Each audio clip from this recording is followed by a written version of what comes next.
is Marie Farrell, and I'm the coordinator of the Nelson and District Hospice Society. We're celebrating Hospice Palliative Care Week in Nelson this week from April 3 to 10, and this is a week where Hospice Nelson offers a series of educational seminars in conjunction with Selkirk College Continuing Education, providing an opportunity for the members of our community to come out and learn more about the different aspects of dying and grieving in the field of palliative care. So this is our last seminar of Hospice Palliative Care Week, and it's a really special one, and it's one that I've certainly been looking forward to. Tonight we're going to share different cultural perspectives on dying, and it's a celebration of our diversity that I think is really special, and I was at an interministerial council meeting today, and I thought that was a wonderful group of all these different ministers from different churches working together, and I see this as an expansion of that when we have people from different cultures sharing their different beliefs and rituals around death and dying. So with us this evening, we have Lily Rosenberg and Ilene just here on my left, and they're going to share the Jewish perspective with us. We have Anne Fomenoff. Anne is the Hospice Coordinator for Castlegar, and Anne consented to come out this evening and share the Doukhobour perspective with us. And then at the end of the table we have Lorenzo. Anna's from Guatemala, and she's come to share the Guatemalan perspective around funerals and dying. And Jennifer Steed at the end of the table is going to assist Anna by translating for her this evening. They do share a common language, which is Spanish. Right, so that's how we're going to hear Anna share with us. So we're going to start with the Jewish perspective, and we'll work our way down the table. Thanks very much, and we'll start with the Jewish perspective. Thanks.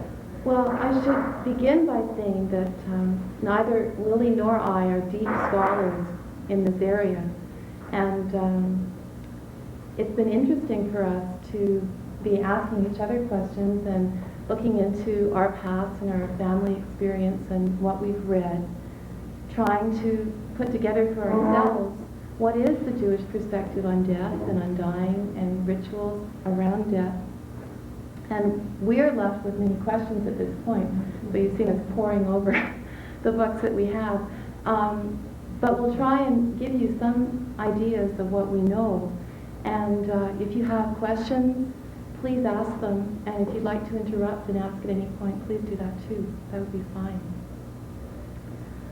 The first thing we asked ourselves this afternoon when we were just putting together our last ideas about this was, well, what really is the Jewish idea of what happens when we die and what happens after we die?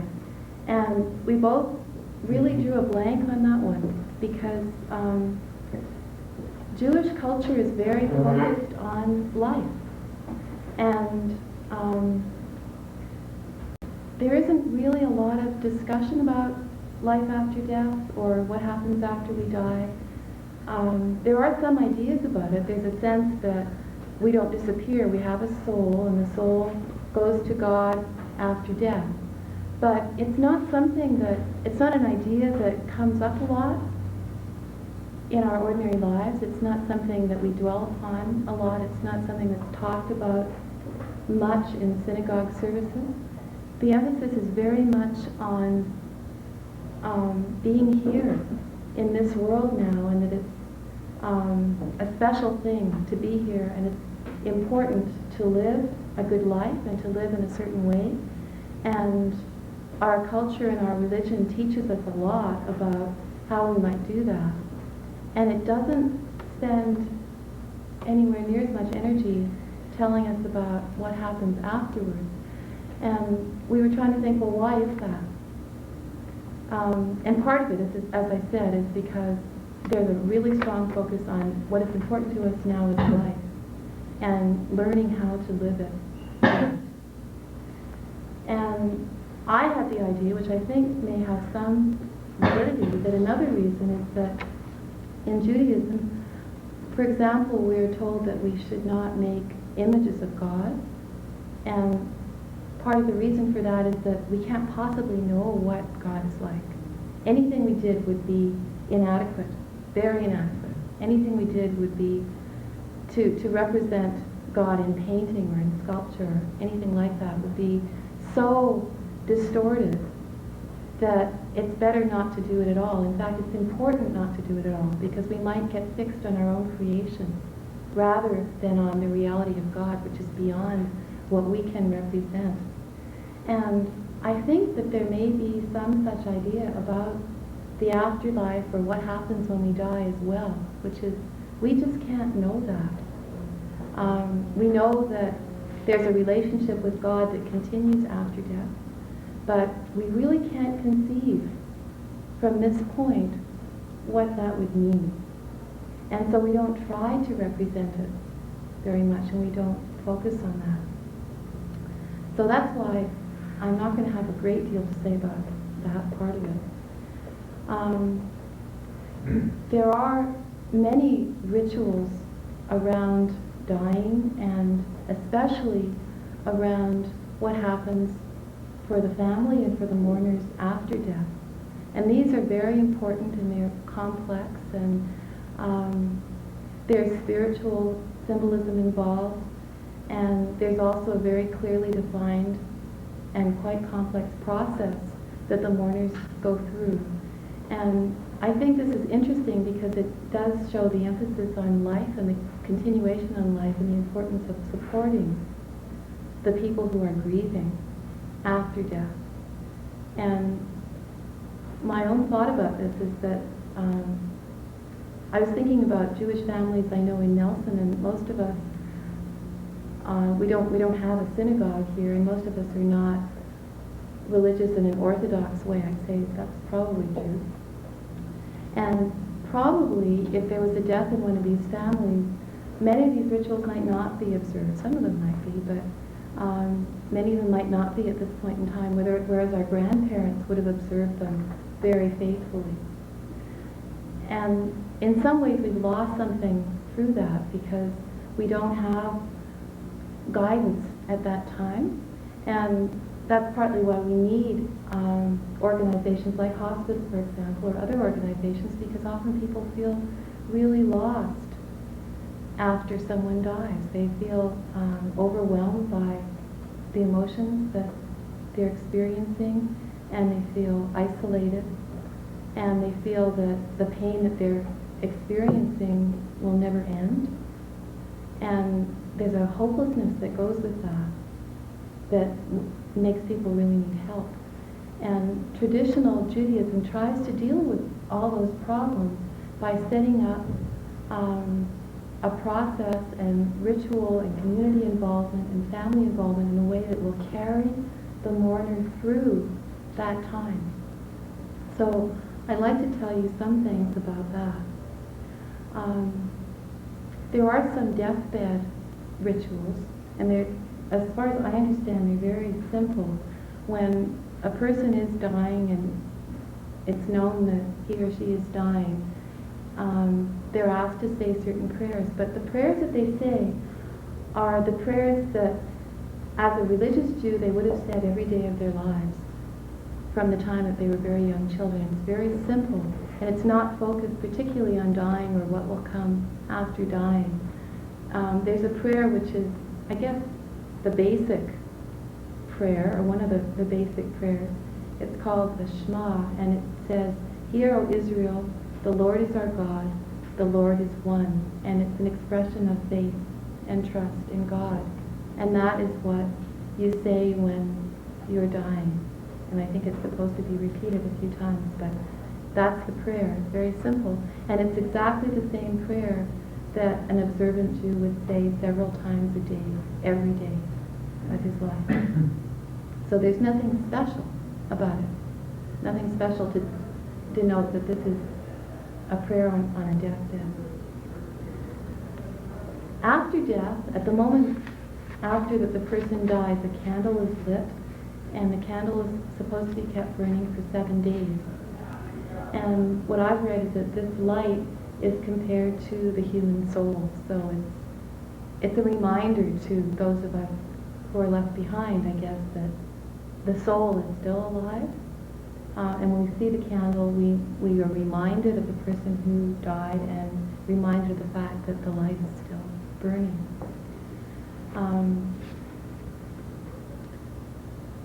It's important to maintain the dignity and the honor of the dead body, and the body is never left alone. Someone is always with the body. The body is washed and wrapped in white linen, and there's a real emphasis on simplicity in dealing with the body. You don't dress the person in their best clothes, and you don't put precious objects with them or anything like that. And there's a reason for this. The reason being that it's in death that we see that we are all equal. In death we are all equal. And one of the lessons that death has to teach us is that we are all really equal. So no matter how important, even if it were a king or an emperor or whatever, that person would still be wrapped in the same white linen cloth and dealt with in the same very simple manner. And the coffin is also really simple. It's a wooden coffin, and it's not supposed to be too ornate, or everyone's basically the same.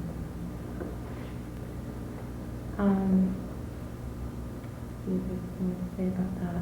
It's also a sacred act to care for the body. It's a privilege.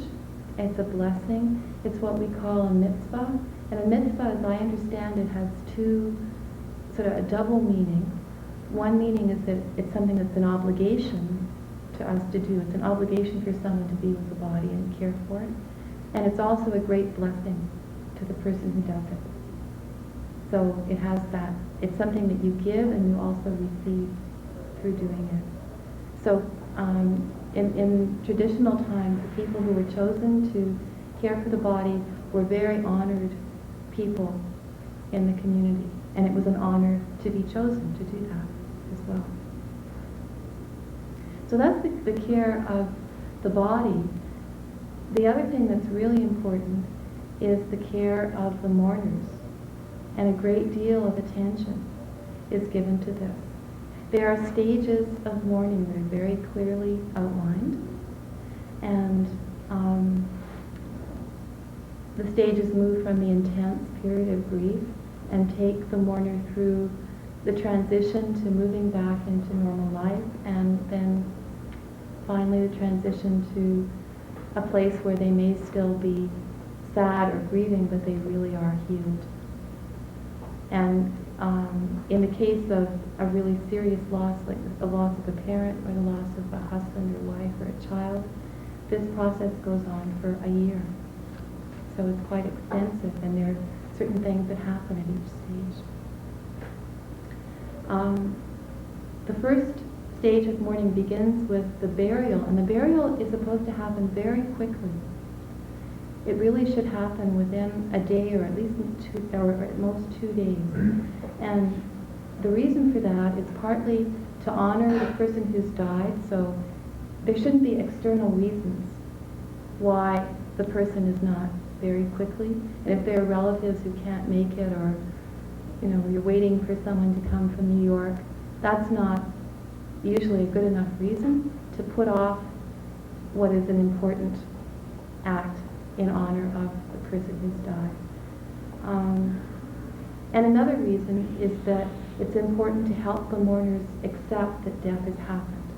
And the funeral and the burial are what help them to do that. So you don't want to put that off. And that's why, except in really unusual circumstances, the funeral takes place very quickly. At the funeral,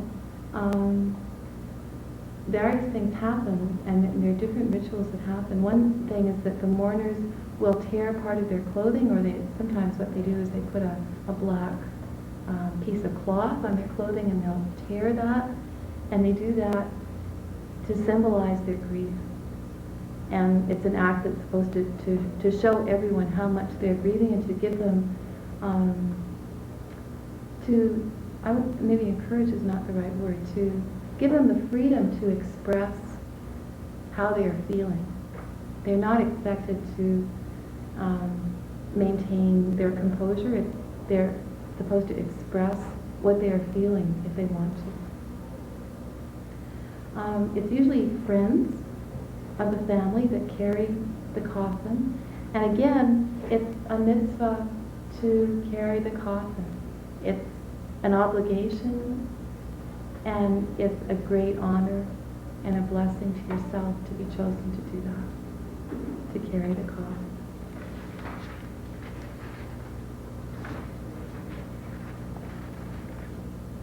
It's also a really important act to accompany the coffin to the burial site. And at the burial site, the rabbi will say some prayers, and then usually it's a member of the family that takes a shovelful of earth and dumps it on the coffin. And if there's something about that sound that really expresses the finality of what has happened, and I've experienced that myself at funerals, and somehow up to that point, it's not that real, that you've really lost this person, the person is gone. But it's the moment when whoever is closest takes the shovel and takes a shovelful of earth and dumps it. There's a big hollow kind of sound, and it's a strange feeling. And I think the purpose of doing that is really to make you know it's really happened. And then other members of the family are usually invited, or close friends, to also take a shovelful of earth and begin filling the grave. But the grave isn't always completely filled at that time, but people who are close to the person who's died have the privilege of doing this, and it's a kind of farewell act. And it is a privilege to do it. It shows that you are someone who's close to the family, or very close to the person who's died. After people leave the grave site, they usually go to the home where the family will be for the next 7 days. And this is the beginning of the first stage of mourning. It has a special name. It's called the Shiva. And when people arrive at the home, there's a ceremonial kind of, you wash your hands. Someone will be holding a basin as you come in, and you wash your hands as you come in, which I guess is a purification kind of ritual. There's a meal that's provided, and the meal must be prepared by someone other than the mourners. And what this is about is that the mourners are to be cared for. The Shiva lasts for 7 days, and as much as possible, the mourners are to be cared for, supported, visited. Just people are there and taking care of them. So a meal is provided, and the mourners are fed, and it's their first meal after the funeral, and it's a very important occasion. There are always round foods served at this meal. Hard-boiled eggs always. And the egg, of course, symbolizes many things. It symbolizes a return to life after the experience of death. And it symbolizes new life, because life comes from an egg. It's round, or more or less round, and so it symbolizes the continuity of life, that life continues to go through its cycles even after death has occurred. And other round foods, so they're usually, bagels or olives or different things. There are other things too, they're not all round, but there are always a variety of round foods, especially eggs. And the mourners and other people eat of these, and as they eat, they're taking in, through eating, some of this knowledge. And that seems to be something that, I guess it's true in all cultures, really, that food is important and food has very special meaning. It's certainly very true in Judaism, and this week is Passover, as you might know. And in Passover, there are a whole assortment of different foods that we eat that have very particular meanings. And we learn the story, and we learn the meaning of the festival through eating the foods. And this is true in death as well. There are various ways that the mourners are supported by their family and their friends. It's suggested that the mourners should not initiate conversation, the friends should not initiate conversation with the mourners. So if they want to be in silence, they can be in silence, or if they want to talk about a particular thing, then they will talk about it. It's not so much up to the visitors to initiate conversation. They're supposed to be sensitive to what the mourners want to talk about. And usually the conversation is around memories of the person who's died. There are lots of reminiscences and stories and talk about that person and things that we remember about them, things that we loved about them.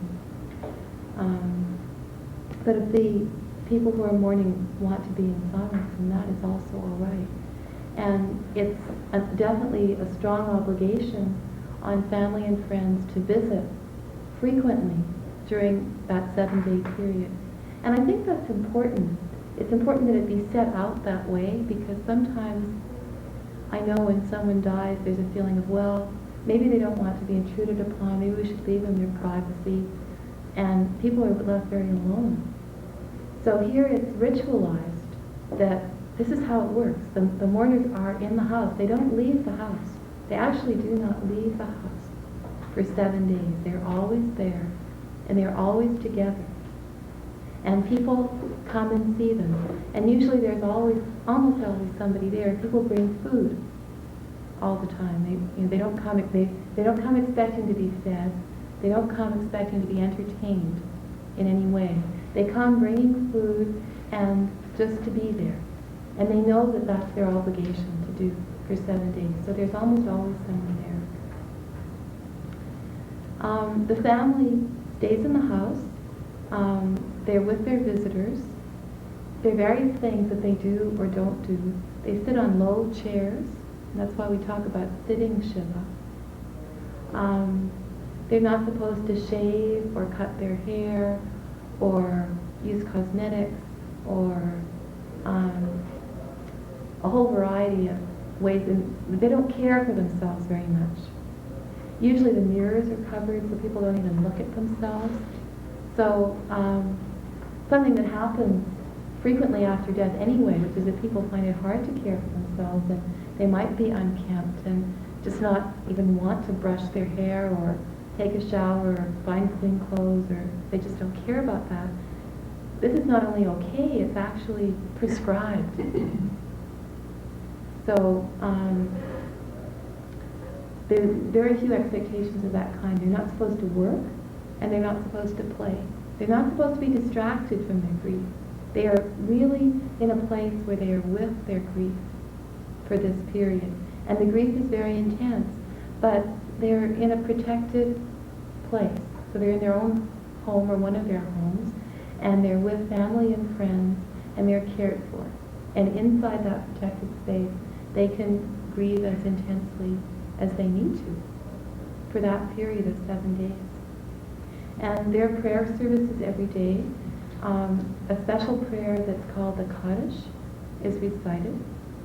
This is one of the oldest prayers in Judaism, and again, it does not discuss death. There is no discussion of death in the Kaddish. It's a prayer that expresses trust in God and that praises God for what we have here on earth. And yet it is also the prayer for the dead, so that's interesting. At the end of the 7 days, the rabbi will visit the house and take the mourners on a walk around the block, or whatever, a short walk outside, and they will leave through one door and then re-enter the house through another door. So there's a symbolism here. First of all, there's a coming out of this protected grieving space into the normal world. And you leave from one door and you come in another. So there's a very strong sense of a new beginning. Even the house isn't quite the same because you're using a different door, a new house now. And that's the end of Shiva, which is that intense grieving period. There are a few exceptions to this. If there's, on the Sabbath, for example, the mourners will leave the house and go and join the community for prayers at the synagogue. And there's certain very important holidays that take precedence over Shiva, so that you stop Shiva and celebrate the holiday. And in some ways that seems strange. And in another way, I guess what it is really, again, the precedence, the importance of life over death. And I was remembering this as I was just reading through my notes, because many years ago when I was in my teens, my brother died, and it was also Passover time. I think he died 2 days before Passover. And Passover is one of the more joyous, maybe one of the most joyous occasions in the Jewish year. It's a very full ceremony, and it's a family coming together, and it's a really happy time. It's a festival of liberation and freedom and joy. And my grandparents made the Seder, which is the Passover ceremony. And we went to the Seder anyway. And we did the Seder. And the Seder is something that takes like a couple hours to do, and there's a special meal and all kinds of things. And it wasn't a joyful occasion. But afterwards, it felt really important to me that we had done that. That not celebrating Passover would have been something terrible about it in some way. And it was really important to have done it, even though it was really difficult doing it. And it did say something to me that I maybe didn't quite realize until many years later, about the importance of tradition and the importance of the things that really carry us through our lives, and that we have to keep doing them. It's not what we feel at the moment isn't the most important thing. Our feelings change, but these traditions don't change, and they do carry us. And so going through that festival, even when our feelings were so inappropriate to them, somehow did give us some strength to feel that our lives would carry on in some way.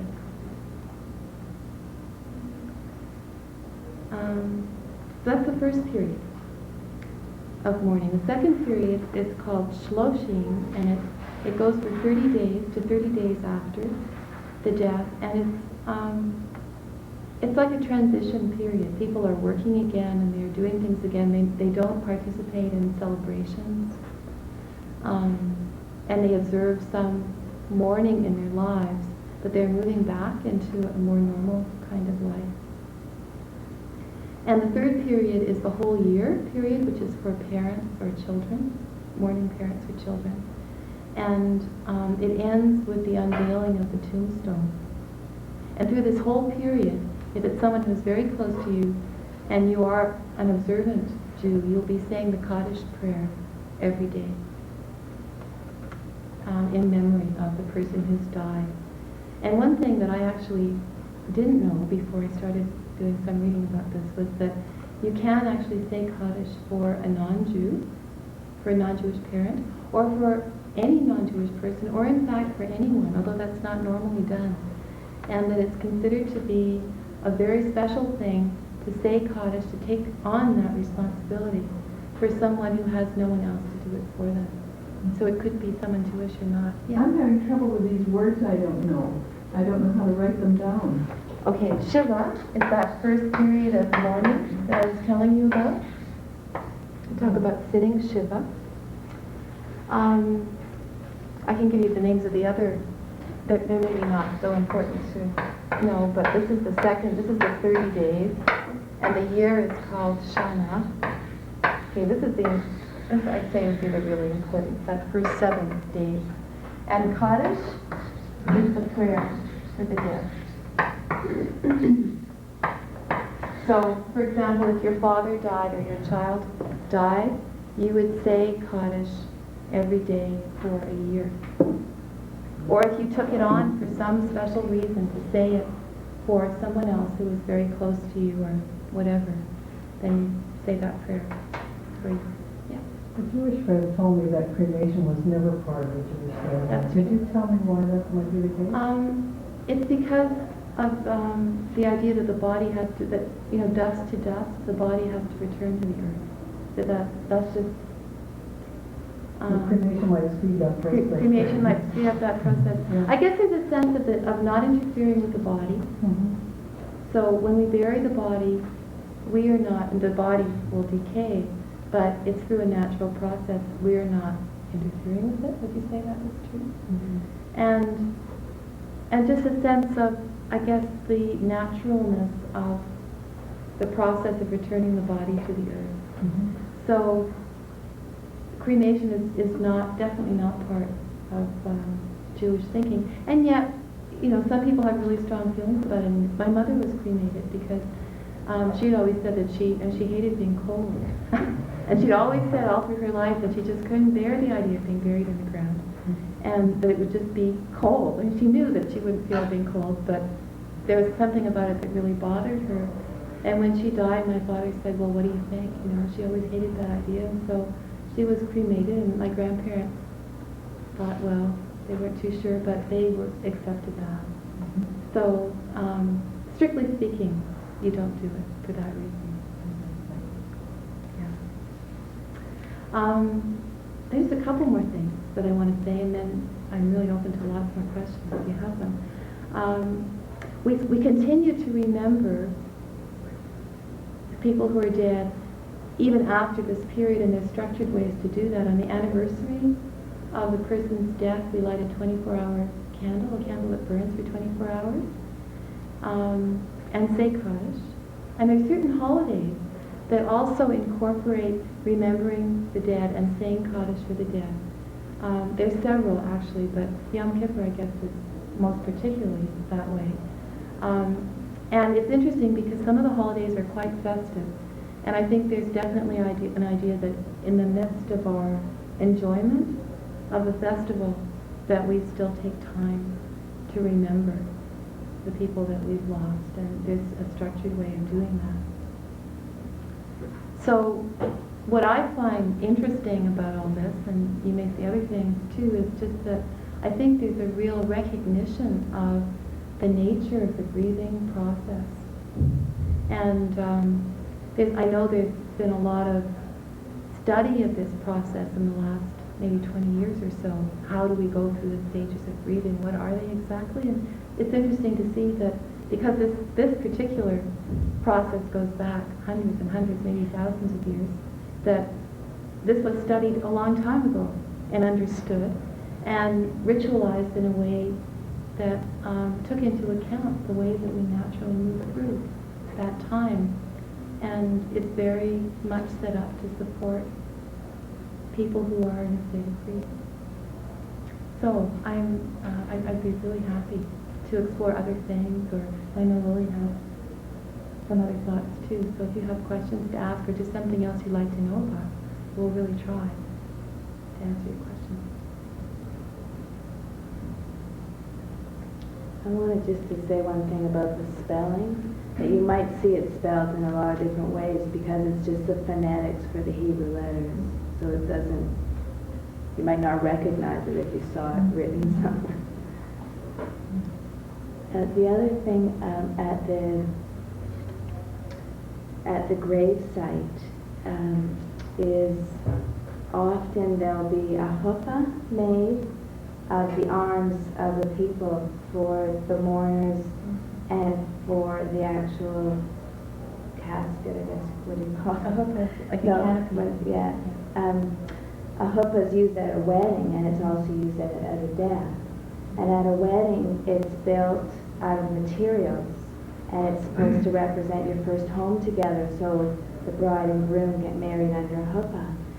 And I was fascinated that this is what's done also when someone dies, but it's done made from the living people, that their arms that they pass through. And I had all sorts of ideas of why that would be, but one of them again is the acknowledgement of the living, and perhaps it's the marriage of the person on their death. They're married to God now. And I thought that was a beautiful way to acknowledge that. Who is this called? A chuppah. C-H.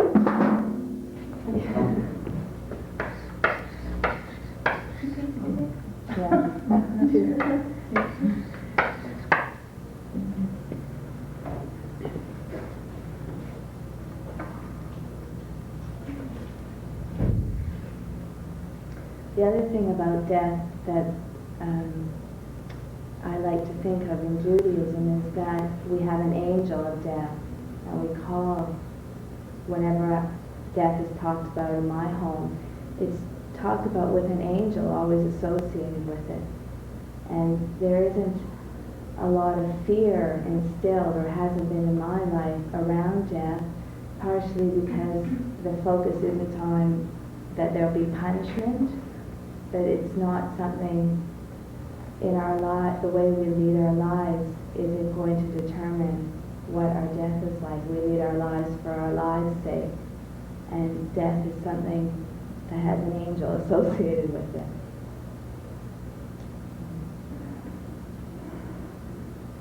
And there aren't flowers on the graves. Generally speaking, there's rocks and stones and pebbles that people bring to the gravesite. And I don't know why this is. I've been trying to find out, just looking through why this is part of acknowledging the dead. That's something that fascinates me. I'd like to thank you for inviting me to speak and share with you the beliefs and rituals of the Doukhobours in respect to death and dying and funerals. And good evening, ladies and gentlemen. My name is Fomenoff, as I was introduced, and I have lived in Castlegar for close to 46 years. I have retired from the Castlegar Home Support Services, and after 12 years as supervisor for homemakers. And I have been active with the Castlegar Hospice Society since it was formed in November of '85, and at present I am a Hospice Coordinator, and I have been at that work that I began 5 years ago. I have one husband of 46 years, and a very supportive one. I have 4 daughters, 6 grandchildren, 2 great-granddaughters, 2 brothers, and 2 sisters. I was born and grew up on a farm in Saskatchewan. Therefore, I was introduced to death and dying in our animal world.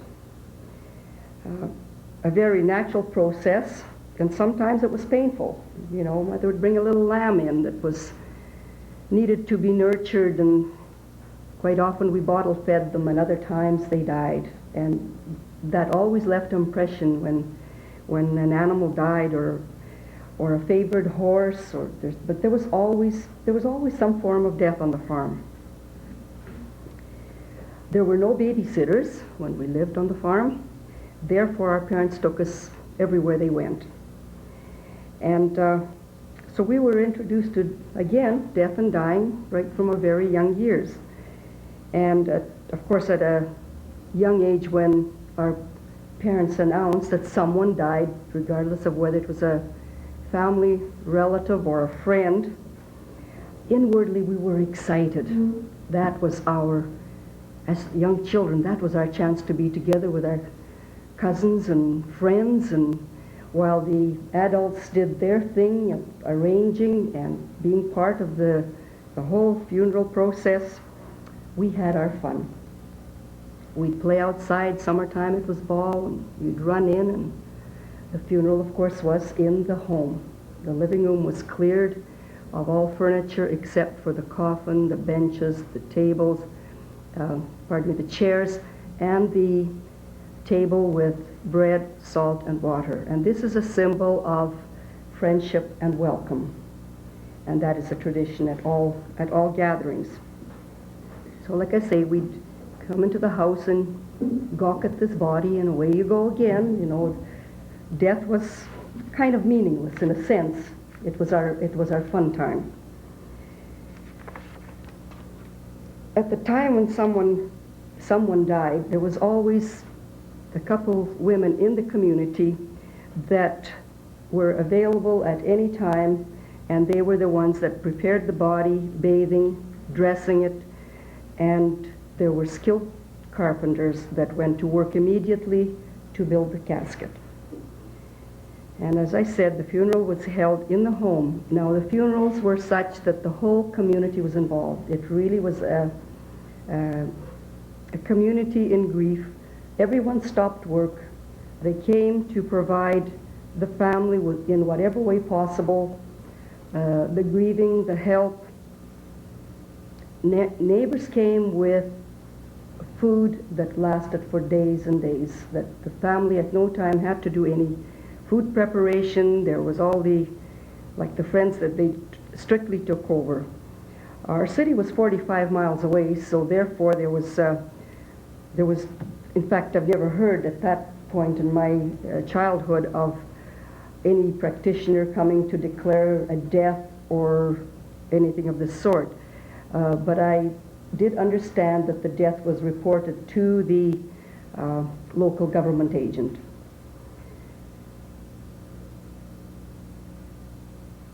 We did not have, the body was never left alone at any time once the body was brought into the home. Usually the funeral would last up to 3 days before the burial.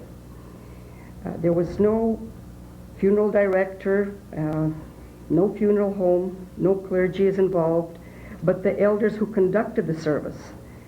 Then and now, it is always an open casket. That was always and still is a must.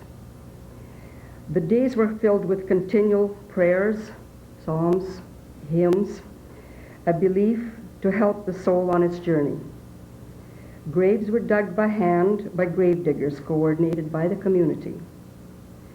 My most profound and first experience with death was my 13-year-old cousin. I was 15, and she died within 1 month from leukemia.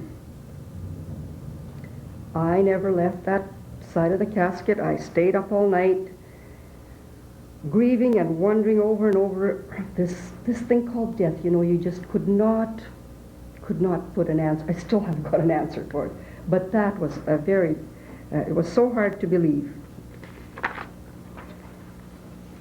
I'm going to read a psalm for you to understand a little bit of what I want to say here.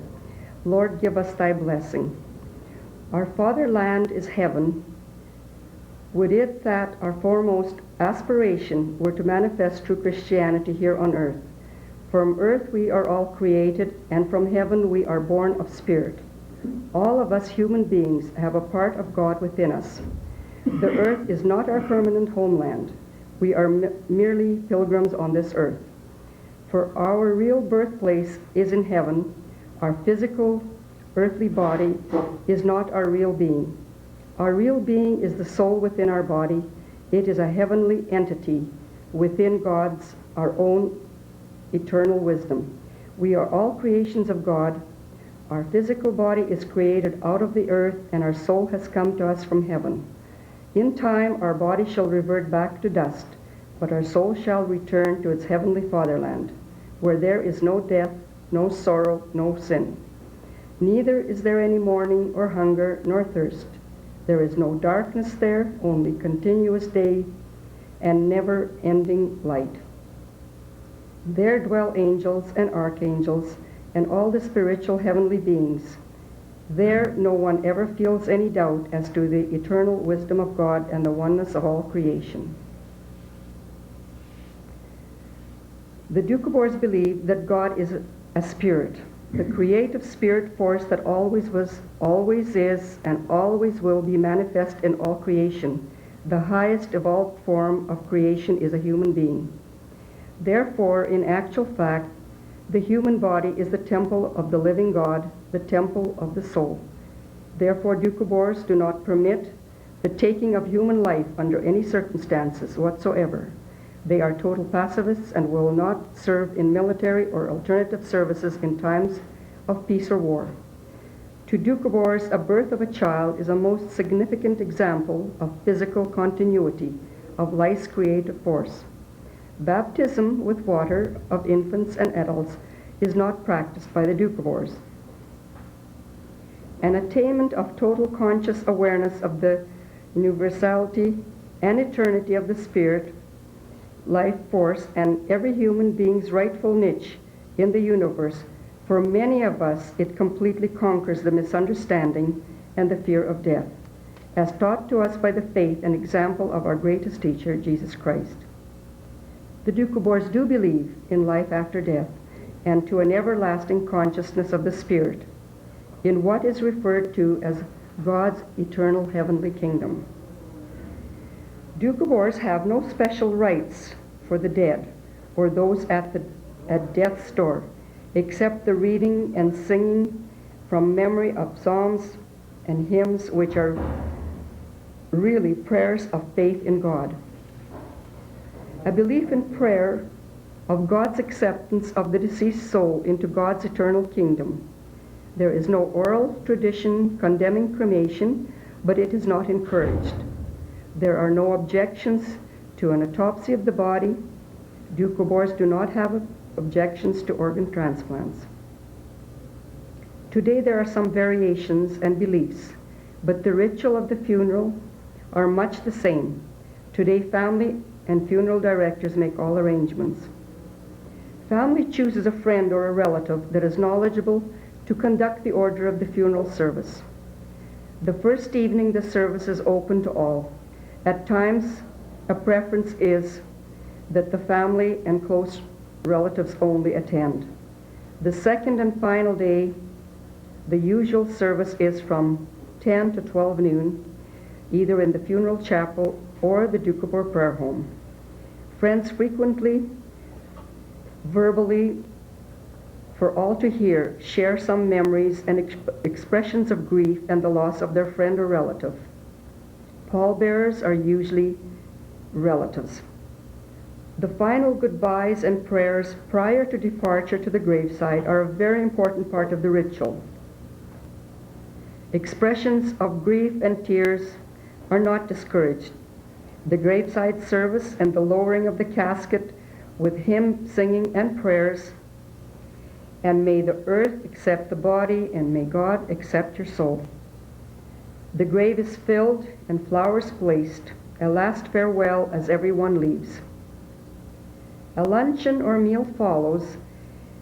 The family is served at this time, but the gratitude is from the family to all those that have attended and came to share their grief. That is their way of expressing their thank you. After 6 weeks, a memorial is held by the family and close relatives and a visit to the graveside. A belief that the soul lingers at times to console, leaving at 6 weeks to journey to its resting place. For the family to grieve the reality of the death and the start of the healing process. Deceased belongings are rarely removed or put away till after the 6 weeks. A 1-year memorial is held in the same manner, a remembrance and a healing into slowly attempting to restructure their lives. In the Doukhobour culture, families always look after their own during illness and impending death, which usually occurred at home. At present, this is not usually done, and most patients die in the hospital. Children in the family were and still are very much a part of caring for family members while at home. They always attend funerals.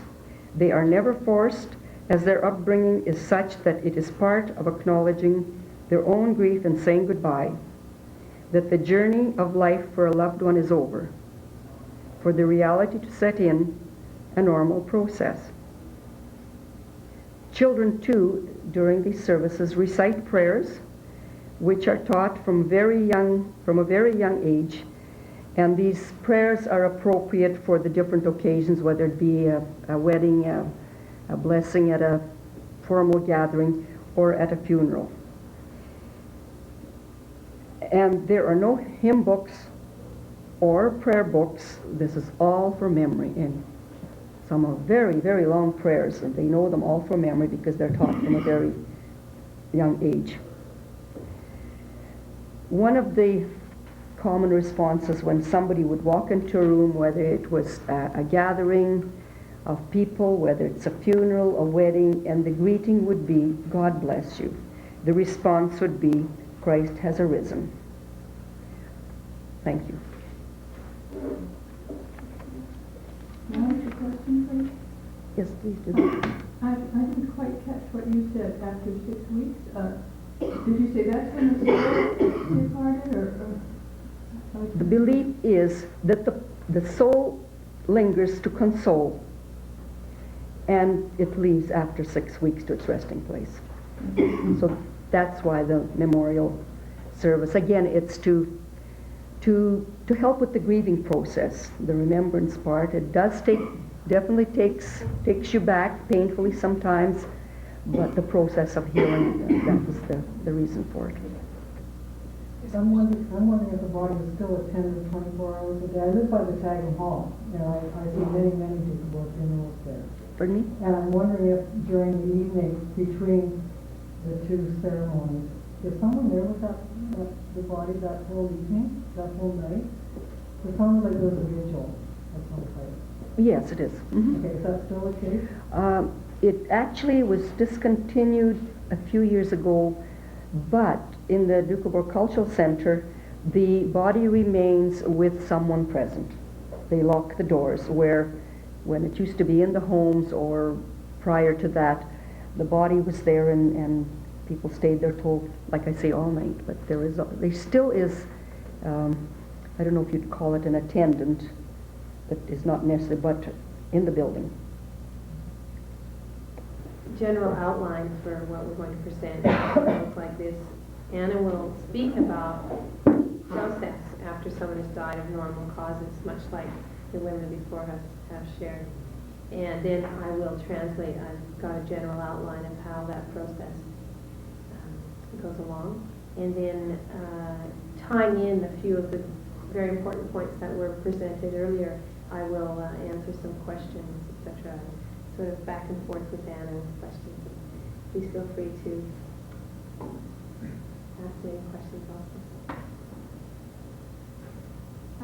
En primero, pues, I'm sorry, no, I speak too much English, but I speak a little bit. All right. But now I speak for my country, the people who died, or some maybe family, or children, or father, or mother died, and I speak a little bit today, and Jennifer, she's trying to sleep.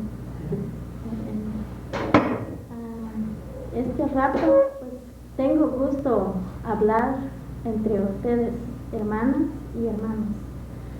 Pues, lo que pasa en Guatemala, por ejemplo, la familia que se muere, o por ejemplo, se muere papá o mamá o esposos o esposa, pues, en primero, cuando se enferma, según cuántas familias tenemos, la familia tiene que venir a cuidar el enfermo en la casa.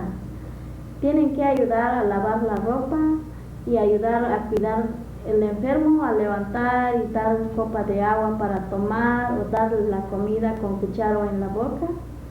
Y allí, cuando se muere la persona, porque en Guatemala vivimos en un lugar muy triste, vivimos en el campo, no tenemos hospitales, no tenemos clínica, no tenemos medicina para poder conseguir la medicina para que la persona se pueda sanar. Anna thanks you for the opportunity to be here, and she welcomes you, brothers and sisters.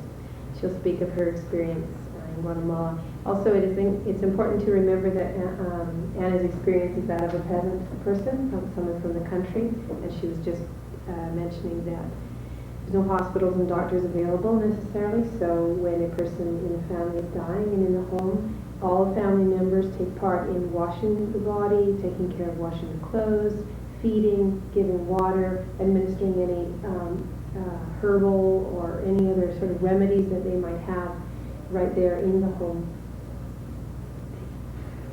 Entre esto, porque no tenemos clínica, hospital, y allí no podemos conseguir medicina. Pero compramos medicinas, por ejemplo, compramos algo de medicina, pero la medicina no es medicina para la enfermedad que tenemos, porque sabemos cada enfermedad tiene medicina. Pero cuando nosotros compramos con el propio dinero o con la propia cabeza, sabemos que no se puede sanar el enfermo. veces que se sana el enfermo, pero veces que no, se muere siempre personas que están enfermas. Medicine could be available to them, but they don't necessarily understand how to use it or what exactly the person has. So she's trying to express that they may or may not die, and they're okay with that. They don't rely on medicine, but they will try and get together enough money to go and get what they might need. But that is the other part of the story, is that the money's not really available. So they're dealing at home with the person who's sick with the best skills they can.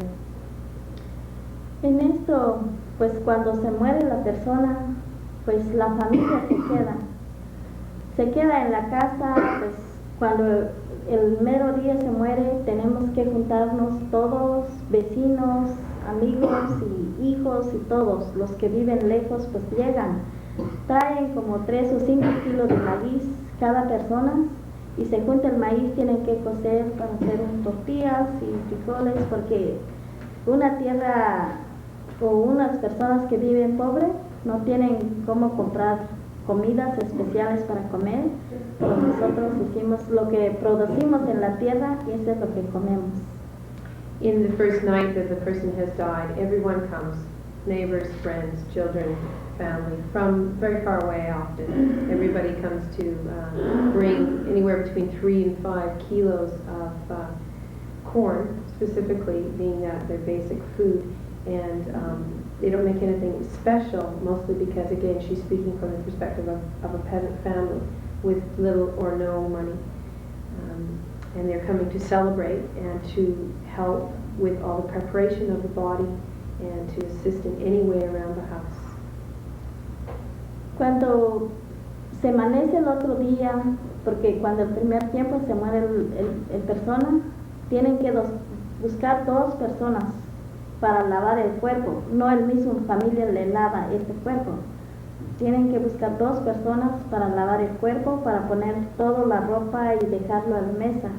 Y después amaneciendo el otro día y se pone en la caja y tienen que llevar al cementerio, pero nos queda muy lejos al cementerio. So 2 people are chosen, not family members, to prepare the body. They wash and prepare any special clothes, etc. Also taking into account that special clothes may not be part of their wardrobe, so to speak, so they just dress them as best they can and clean, and they're ready. And they are placed in a prepared casket, also made of wood, and they're preparing for the procession, as it may be, to the cemetery, to be interned in the earth. Cuando llega en la ciudad donde vive el padre, entonces allí está una misa encima del muerte. Después el muerte se va caminando al cementerio y la campana siguen tocando a la iglesia para llegar al cementerio. Y cuando el muerte se va en la tierra y se deja también tocar la campana. Y allí llega el padre a poner una misa allí donde se entierra el muerte y a celebrar, y ahí nos regresamos en casa. First they'll go to the nearest church village, and the local priest or father will perform a mass in regards to this person who's died and in respect of the family. And they'll also begin ringing the bell, which will be rung until such time as the body and the family have arrived at the cemetery or appropriate place for internment to the earth. And at such time, at this time, the father or priest will arrive with the family and also perform another mass. When the body is interned into the earth, the ringing of the bell is stopped at that point, and then they go back to their home. Después el muerto se va el primero y ahí queda para entre 9 días, otra vez se celebra en la casa como mismo cuando él fue muerto. Se celebra en la casa, hacemos coronas y flores y un cruz allí en la casa para celebrar otra noche. Y después de amanecer otro día tenemos que ir a dejar encima el muerto y llevamos semillas de flores y otras cosas para sembrar encima del muerte. Ya entre otras semanas o 15 días, todas las flores bien bonitas se ve y adornar con nylons y unas coroncitas bien bonitas encima del muerte. 9 days after the initial internment, everybody comes back to the house. Meanwhile, I just should mention that the family is being completely taken care of, much like what was mentioned in the previous speakers' presentations. Is that food, clothing, jobs, money, children, everything's taken care of. The people are allowed to breathe. Then what we have is 9 days later, everybody comes back to the home, and they prepare what we would call headstones, or what they call a crown, which is a beautiful, possibly wood or styrofoam crown, much like this shape. Also a cross is prepared. Flowers are placed on them. They're very well adorned. They also then they return that next morning, so that would be the 10th day, to the site of the interned body, and they adorn the site with these crowns, the cross, flowers, seeds are planted, and therefore 15, 30 days later, very, very little time, because remember the tropics, things go very quickly. In very little time, we've got flowers adorning and making this a very beautiful site to return to and visit. Después de eso, porque la familia se queda triste en la casa, pero si tenemos familias, nos salimos de la casa donde se murió la persona, tenemos que ir con la familia, por ejemplo, el mamá o con la papá o los hermanos y hermanas. Ahí vivimos unos días para pasar la tristeza que tenemos, el dolor. Entonces después venimos a nuestra casa. Pero las personas o vecinos o familia nos ayudan con maíz, frijol y sal, azúcar y dinero y el trabajo para hacer el trabajo. Si la casa no tiene, pues tienen ayuda del hombre para construir nueva casa otra vez.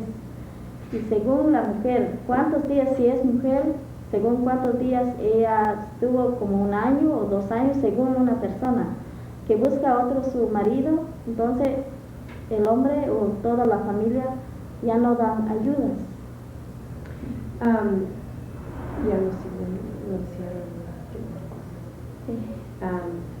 Up until 6 months to a year, whatever length of time it takes for a widow or widower to find a suitable person to continue their life, up until that time there is still continued help from family and neighbors. At such time that they are remarried, which is very common, then that is when the help is stopped and people return to their appropriate houses and their lives as it were before. Entonces, de estos, pues en Guatemala, solo esto que estamos haciendo también, porque sabemos, porque en Guatemala somos pobres. Vaya los otros que tienen dinero, así como los ricos, pues ellos hacen un nicho, hacen casas bien bonitas para meter el muerto adentro. Pero nosotros, como no tenemos dinero, entonces mejor lo enterramos en la tierra. Y así es el costumbre. Todos los indígenas, todos que así hacen estos modos. Sí, porque aunque hombres, aunque mujeres y niños y todo, así se celebran todo. And as expressing again the difference between her people's form of celebration in the peasant community, the people with no money, as opposed to what they call the rich, and how she's expressed the whole process is how she knows of, and all her neighbors and all the people she knows of now. The people who have more money in Guatemala, in turn, or what I'm not too clear on, but place their dead in a box in a wall, literally, sort of like a drawer setup. I've seen this before in Mexico, and I didn't quite understand the difference between the sort of socioeconomic level there. But this is the difference now. The people who work with the earth and live on the earth intern their bodies to the earth. Somewhat symbolic. ¿No tienes más? El Día de los Muertos. Y el Día de los Santos, nosotros decimos Semana Santa, y ahí vamos a limpiar los muertos que están enterrados en la tierra. Tenemos que limpiar y ponemos unas coronas encima, adornarnos bien bonitos con nylons y flores, y el primer día, antes de unas semanas, tienen que apuntar los nombres de los muertos. ¿Cuántos muertos tenemos? Si tenemos 2 o 3 o según muertes tenemos. Entonces lo vamos a entregar en su mano el Padre, y antes de una semana se pone una misa a la iglesia entre todos muertos. Después, el mero día de los santos, va el Padre con todas las familias encima del cementerio entre los muertos, y ahí se celebra una misa grande y con cantos y guitarras y una alegría muy bonitos entre los muertos. The people, for example, your day of birth is your saint's day, and your name takes on the saint's name, and vice versa. So you have a day of the year that's your saint's day. Now, in Guatemala and Mexico, there's a day of the dead, or return, so to speak, of the spirits of all the people who have died. Now, about a week before the celebration again, you would give the names of all the people who had died in your family or friends or whatever to the local church and the father there, who would say special mass and special prayers on those days. So there's also this connection that's going on each day. And right around the end of October, the beginning of November, there's this special day where they do go to the cemetery, clean up, place flowers, re-adorn, and make very beautiful the place of their family members or friends, etc. And then the priest or father comes to the cemetery again and does a large mass in honor of these people. And it's a very joyous event, lots of singing, guitars, a celebration. And Anna and I were sort of comparing notes, and she agreed with me that there is a recognition with Guatemalans, and I know of Mexicans as well, that the veil, so to speak, or the place separation between we here in the living body and those who have gone and have died before us is very thin. It's a thin veil. And so they're quite okay with celebrating the return of the spirit. I hope that's fairly clear, but we kind of picked that out in our conversation. Y de estos días recordamos por los muertos, todos los muertos que han muerto, y esos días de los santos recordamos que también nosotros así tenemos que morir. Entonces eso es lo que celebramos, oramos, pidamos a Dios que Dios que descansa el alma de los muertos. It's a day to celebrate that we too, we being the living and these people who died, it's a day to celebrate that we are going where they're going. And I forgot to mention, if you're not already familiar with the fact that Guatemalans, and also, or especially in the case of Anna and her family, are Catholic. So there is a belief that, yes, there's life after death, and where you're going is to be with God. And the emphasis is on a good life, so that you don't go to what they would call hell or the fires. Those are two other notes that we had discussed. Y así celebramos, pero yo como de mi niñez también salí un poco de Guatemala. Casi tengo 14 años, salí en Guatemala y ya no acuerdo más qué hay en Guatemala ahora, porque fui casada de 14 años y después fue un problema en nuestro país y salí en México. Ahora no sé cómo está, ya no acuerdo cómo es en Guatemala, si es lo mismo o no, hasta ahí no sé.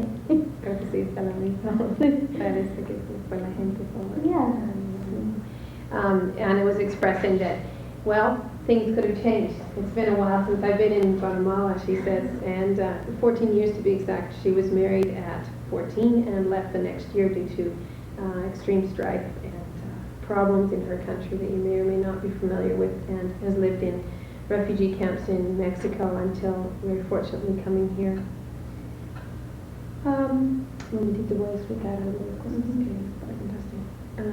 They also, again, I'd like to tie in some points that were brought out earlier. They also use candles, and Anna wasn't too specific whether there's necessarily a symbol there, some symbology, but the fact remains that they don't have electricity. So a candle are candles. And they're beautiful, and she just said that that's a big part of their life. Y también la candela. Nosotros sí, ese es el que olvidé. You forgot something.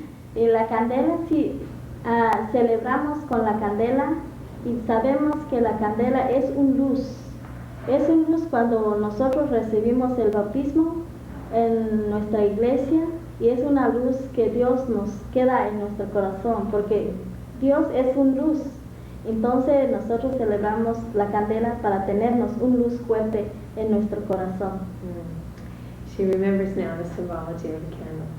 So when they are baptized, there is always a light, and that symbolizes that God is light, and that light is placed in our hearts. And for a strong and courageous heart in this life, that is the symbol of the candle. And when they die, it's to symbolize the connection with God and return to the light.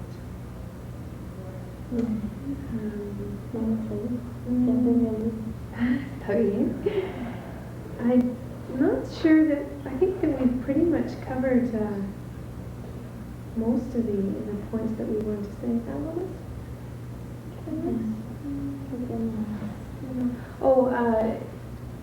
Clothes.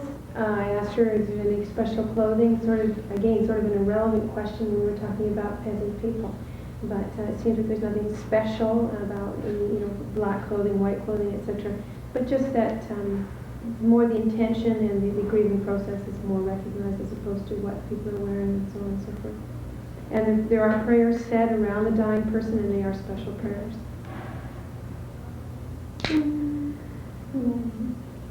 Eso es todo. Y creo que solamente estos en mis pensamientos, porque así como dije ya no me acuerdo mucho. Sí, y vaya, de otra forma muertes sí hay muchos, pero es diferente. Sí, ya es diferente. Porque así, por ejemplo, lo que pasa en Guatemala ahora ya es diferente, hay muchos muertos y ya no se entierran el cuerpo, pues según donde quedan tirados, entre el monte o entre la montaña, como los soldados lo matan, pues ya no se...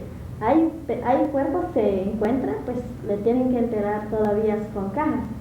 Si el cuerpo ya no se encuentra, pues ya hace días se encuentra ya solo los huesos y todos ahí. Nomás se juntan los huesos y pescan se hacen un hoyito y ahí le meten todos los huesos. Porque ya es diferente, hay muchos problemas y todo. Ya no estamos con una alegría. Casi la familia no están bien. Hasta que yo antier vi en la televisión, pero muy triste para mí. Casi no muy puedo explicarlo, porque me da una tristeza.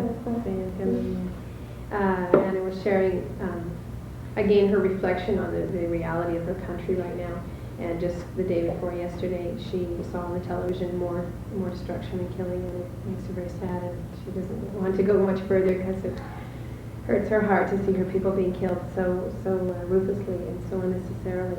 But she was just reflecting on the fact that this is of course the ideal situation, what she's described, but the fact remains that you, as a Guatemalan, if you could imagine for a moment that all your family members have disappeared, they don't know where you are, so you can't perform this ceremony, this completion, this time of ritual in peace, and or bodies are being strewn everywhere due to mass destruction. So there isn't this chance to put it in a box, to dress it, to again make the completion in a formal way. And she mentioned that sometimes it may just be the bones that are found, and in that case they would be prepared in a small hole, and a small celebration would be done. So up to date, realistic. Solamente eso. Gracias. No tengo más que hablar. She has nothing more to say, but thank you very much.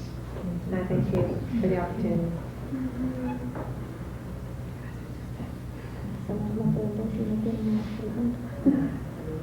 Any questions?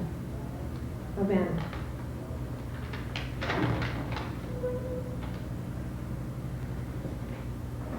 Okay, looks like we're ready for the next report. And most villages have a church, or might people have to carry the body a long way to... It's a long way. in my village, not church. No. So many kilometers? Maybe 3 hours walk. Yeah, it's walk. No in car. No. Yeah. The people die. Man, he's given the hand and taken the cemetery. Yes. Yeah. Before the Catholic Church, was there a burial place in the village? Wait, yeah, the people it's ¿cómo se dice? Puedo decir, sorry. Las personas que mueren en su misma casa. No tienen casas así como aquí, porque aquí hay casa de los muertos, pero allá no. Por ejemplo, aquí es mi casa y aquí vivo con mi familia, pero si muere mi esposo, aquí tienen que estar. Sí. ¿Eso es lo que está preguntando él? Creo que sí. What was your question again? My question was, before the Catholic Church came to Guatemala, was there a burial place in each village? Antes de la iglesia católica era un lugar, un espacio especial a enterrar a la gente. Sí. Yes, there was. Before the church, there was a place where the indigenous people would place their people. And just because of a mix up in understanding, but I feel I should translate what Anna was expressing. She was just explaining that people do die in their homes in Guatemala, not in a hospital, not in a home side of your own house. And that was a point that she just liked to make.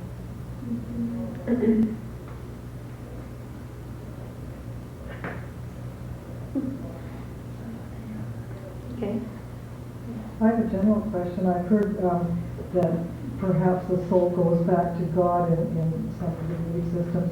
I'm wondering if anyone believes in reincarnation and how that might sit. Is that a... Would you like me to ask Anna that specifically Sure, to begin please. with? Quieren saber si creen en la reincarnación. Sí. Yeah, they do believe in reincarnation. Are the funeral ceremonies a combination of the Catholic ceremony as well as the indigenous ways? Is there a marriage there? Yeah, I asked the same question. ¿Quieren saber si está mezclado? Pues como en el lugar donde vivo es católica y los evangélicos y otros, pero no sé. Pero no está mezclado con los costumbres indígenas. Parece. No, Parece. parece que... It seems that it's Okay, no me purely sé. Catholic. Yeah. And this is from her own experience. Could be different down the road 30 miles. Who's to say? But it seems that in her lifetime, she's clear on that. What rituals she has observed and her family has observed is that it is a Catholic tradition. No me entiendo. Sí, también dice que lo presentaron el primero. No me entendí. Sí, no me entendí eso.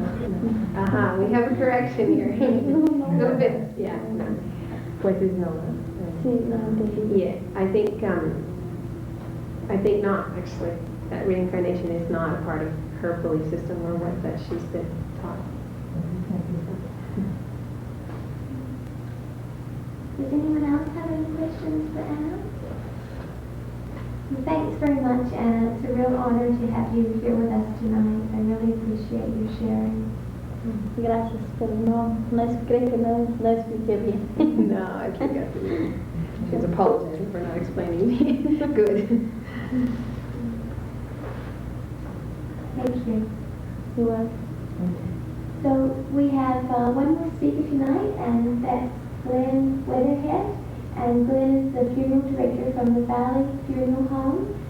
I just thought I would run down on the Buddhist funeral, which I don't imagine too many of you have seen. And I've been through quite a few of them, along with a few East Indian ones. But in listening to the other speakers, the funeral director acts very much in an advisory capacity. People often come to you for help, but you steer them hopefully in the right direction.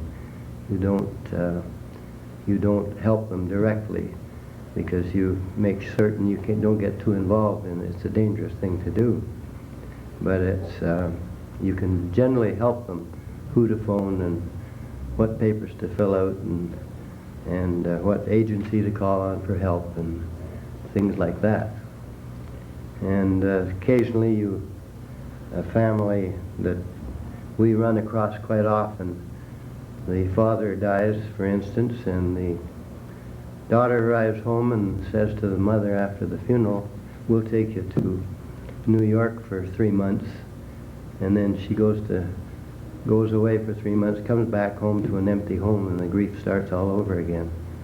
And that's a dangerous situation. So we advise them to stay home for a while and then make their trips, to break in on it. Another way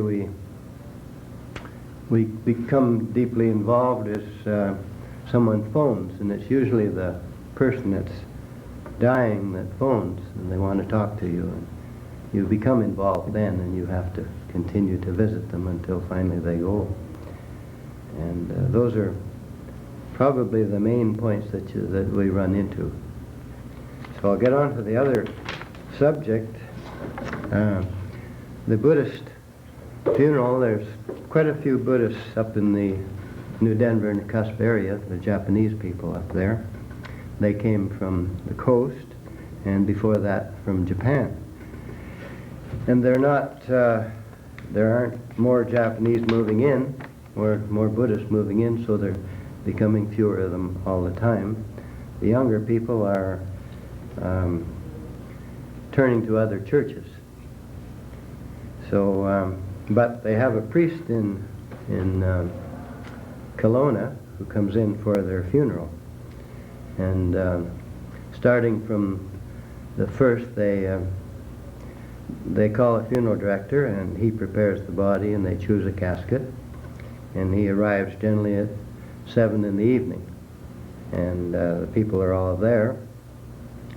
The casket does not come in to the hall. The priest gathers the family, and they come out, and then you open the hearse, and they pull the casket out, and he blesses it, and they have a lot of flowers, so you are carrying a lot of flowers with you, and you give the flowers to members of the family, and then they follow the priest into the hall. It's immediately placed on the church cart and rolled to the front of the room. You enter from the back, and you're immediately to open it, and the priest takes over. The family is in the front row, or front few rows. The priest takes over and chants and says his prayers, and of course I don't know what they are. And then he goes over to Buddha. There's an idol. Maybe I'm using the wrong word, idol, but there's a figurine of Buddha, and there's ashes at the back of the room also. And he brings a card with a new name on it, and he goes to the casket, to the body, and gives that person a new name. It's quite a long, lengthy speech, and that's all I know that he does. And then he takes up perhaps 20 minutes, and then there's a stairway up to a dais or a small stage. There's 1 or 2 chairs there facing each other, and if he has a helper, his helper's in the other one, and he begins to chant. And I think you've heard of this chanting that they do. It's more of a hum and without forming any words. And when he starts that, at the front of the room, there's a man stands up. He's at a little table, and he's the chairman. I'll go back a little bit. At the back of the room, there's another man at a table, and he signs everyone in, and everyone gives him an envelope, and there's money in the envelope. And this stacks up, and he marks their names down and keeps track of that, and that helps the family in the cost of the service. So getting back to the chairman, he stands up and announces a hymn, and they have Japanese hymn books, and they sing their opening hymn, and from that moment on it's speakers, and it's generally speaking it's a man who knew this person in Japan. That's assuming that they're the right age, and then a man who knew this person in Vancouver, and third speaker would be a man who was a good friend of his in New Denver or Nakasp. And then others stand up and they are telling things about the person's life, and some of them are funny. I don't know what they are, but I remember I had one. This fellow went to jail for making a little whiskey, and I'm sure that was the subject matter they all laughed about. But there's a series of people that come forward and speak, and it's a very nice service, very respectful, and everyone's enjoying themselves, and the people think nothing of turning around and speaking to the person behind them. It's not impolite, it's just fine. And towards the end of the service, the chairman announces that the viewing will start, and it's the first person named is the best friend, whoever is their best friend, and it's really something to, when he gets ready to this, they're all on their edges of their chairs to hear who he's going to name as the best friend. And then there's a big smile on the face of that person, and he or she comes forward up to the front and make their obeisance to Buddha. If they are Buddhists, they will take some ashes and touch to the forehead, bow, and then go over to the casket and view, and take 2 or 3 minutes doing that, and then they'll sit down, and then he will call the next person. And there's about 3 different people specially chosen for that visit. Then finally you can tell what he says. Okay, everybody else, you can read that easily enough. So then everyone lines up, and those that are not Buddhists will just nod to Buddha to be polite, and then go over to the casket and view. That is getting towards the end of it. The service takes about an hour and a half, and sometimes more. And then the priest comes down. At the end of that, they've probably had another hymn by now, and they have a picture, and the family all gathers around the casket, and the priest and everybody, and they take a picture, and the cameraman's moving them all around. This is quite lengthy to get them all in place, and they take 1 or 2 pictures, and then the family says their final goodbye. That's cheerful, of course, and they put a flower in the casket or something like that, and then the priest will be standing with them, and then he will lead. We will close the casket. Pallbearers will come forward they're not in a special place, they're just among the crowd. They come forward, the flowers go to the ladies, and you go out the same way, and the family follow you. You put the casket in the hearse, and the priest has his last prayer, and then it's closed, and you drive away, and you're going to the crematorium. There, to my knowledge, I've never known one to be buried, but it's possible. And that's then they ask you to hide the hearse a block or 2 away and walk back, have a cup of coffee and a visit, and you do that. There's variations of that. They may want you to drive around the home, so quite often you drive down. If it's the hospital in New Denver, you may stop outside the hospital for 5 minutes and then drive to the crematorium. Or you may drive around the block around their home. Sometimes you might drive from New Denver to Nakusp to drive around their block and then off to the crematorium. So they're pretty well all that same routine. Then the cremation takes place, and there's a 49-day wait for another small service.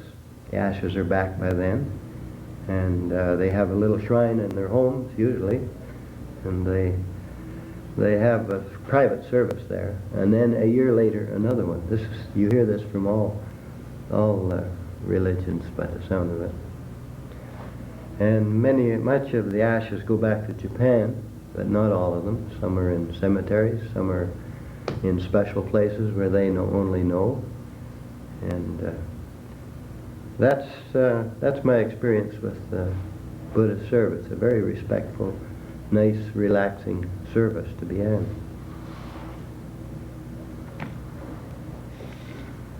Is there any questions on that one? Do you know who chooses the new name? Well, I think the priest does that. Mm-hmm. I'm quite sure he does, although I've never really asked. Yeah. He is the one that gives him a new name. Yeah.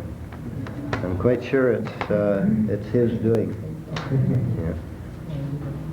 In what way are women involved in the ceremony? It sounds as though the men hold down a few very important places. Are the women, just as part of the grieving family? Mm-hmm. Did you notice that they had any particular role? Women have spoken. Women have spoken, and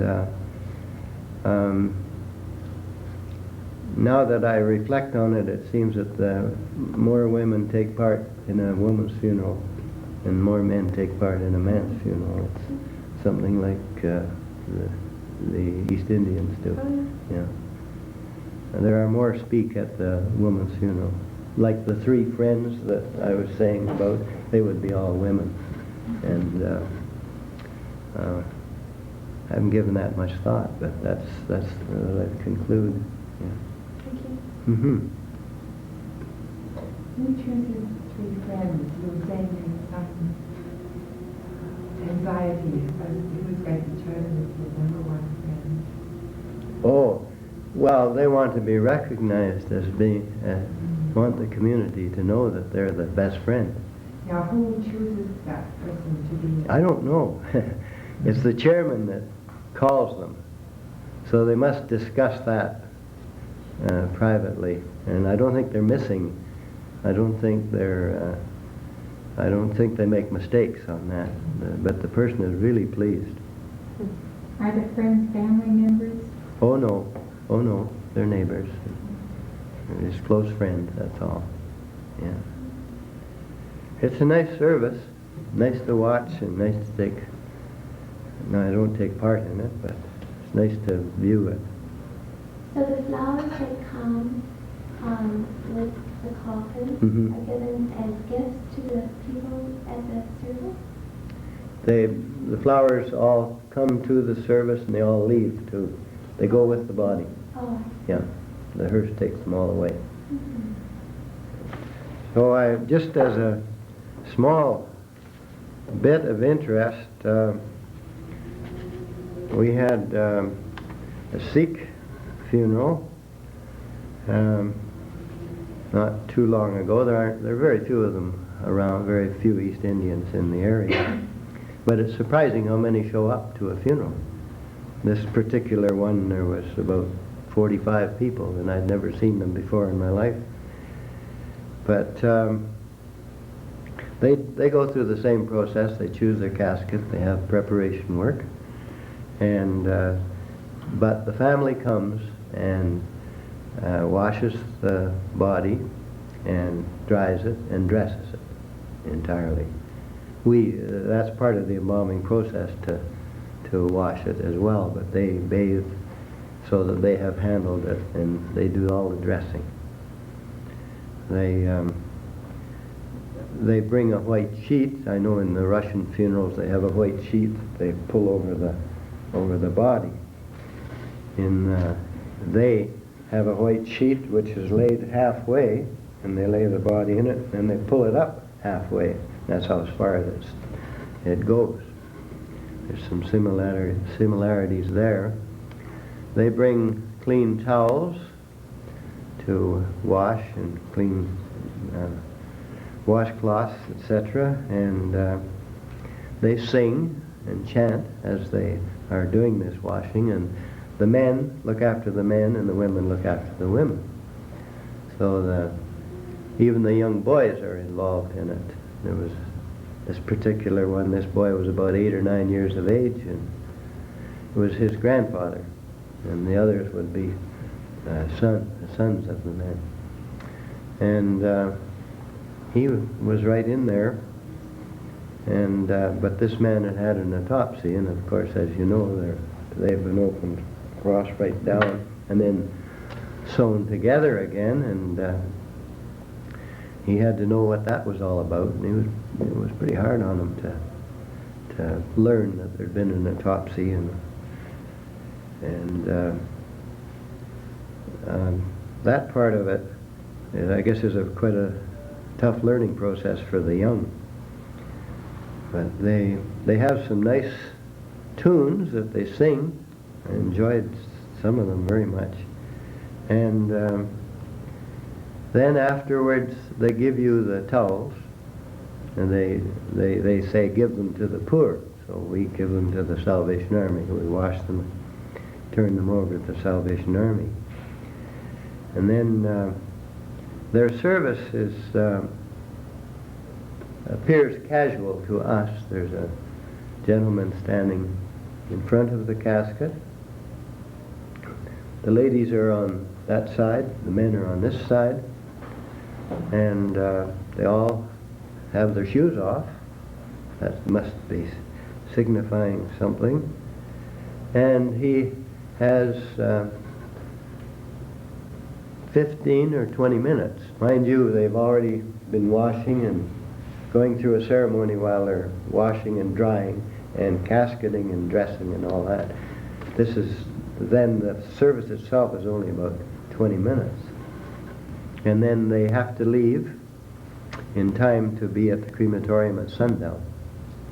And this particular one, the local crematorium broke down, so we had to move the funeral from 1 o'clock up to 11, and then finish the funeral in a hurry and head for Cranbrook to be there at 4:30 in the afternoon.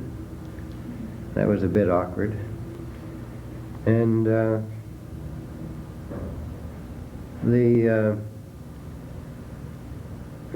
respect is still there. The eldest boy he runs everything, regardless of his abilities. In a couple of cases, I've seen where it would have been better if another one, but someone helps him. And it's his job at the crematorium to press the button to start the crematorium. His job to help the last man to touch Father's casket. It's quite an emotional situation at the crematorium. A very emotional situation, I should say. They then get the ashes back, and they take them from us, and what they do from then on I can't tell you. So that is pretty well both the Sikh and the Hindu, but the Hindu the dressing is the same, but the Hindu requires you to take the body to their home, and you take it there, say 1 o'clock in the afternoon, and at 2 o'clock they phone you to come back. They've had whatever service they were having, and then you head for the crematorium after that. I haven't had enough of them to speak more at length. However, if you find that interesting, I'm glad.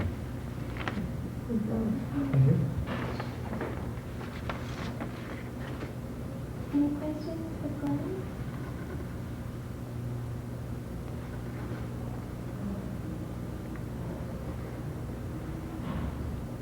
Well, I'd like to thank you all for coming this evening, and I'd like to thank our speakers very much for coming to share these sacred rituals and traditions with us.